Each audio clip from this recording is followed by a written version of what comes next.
চলে এলাম প্রতি বছরের মতো এবারেও ঔরঙ্গাবাদ বইমেলায়। এখানে এসে সবাই চেষ্টা করবেন একটা করে বই নিয়ে যাওয়ার, যেহেতু এটা বই মেলা।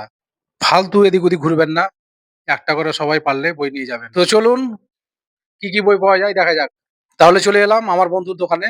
ইনার নাম হচ্ছে মোহাম্মদ এজাজুল হক। ইনি একজন লেখক এবং বইয়ের মালিক। তাহলে আপনার লেখা বই কি কি পাওয়া যাবে, একটু বিস্তারিত বলবেন। আমরা তো সেভাবে দোকান করে বই মেলায় শুধু বই করি, হুম, বইয়ের স্টল করি।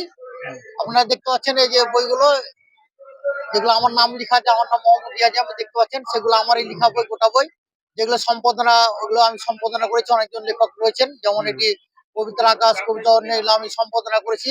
এখানে অনেকজন লেখক আছেন। সে সঙ্গে যে বইটা আমি অনুবাদ করেছি, ইন্টারন্যাশনাল বাইলিঙ্গুয়াল পোয়েট্রি, বইটিতে দেখতে পাচ্ছেন অনেকটি দেশের লেখক রয়েছেন। 63 দেশের 156 জন রয়েছেন। ইংরেজি কবিতাও আছে এবং সে সঙ্গে বাংলা অনুবাদটাও আছে। সে সঙ্গে তাদের জীবনী এবং ফটো আছে প্রত্যেকটা লেখকের। হুম। এবং যারা রয়েছেন তারা বর্তমানের বিখ্যাত সব লেখক রয়েছেন। এবং হিন্দিতে হ্যাঁ, হিন্দিতে অনুবাদ করা আছে হ্যাঁ, এটা। সেই সঙ্গে আপনি দেখতে পাচ্ছেন এখানে আমার এই স্বপ্নেওয়ালা সাহিত্য পত্রিকা রয়েছে। এই পত্রিকাটা আমি গত বছরের, এই পত্রিকাটা আমি ঔরঙ্গাবাদ থেকে সম্পাদনা করি এবং ইন্টারন্যাশনাল মানে একটি পত্রিকা, আন্তর্জাতিক মানের পত্রিকা। এবং এখানে বাংলা এবং ইংরেজি সাহিত্য দুটোই প্রকাশ পাই।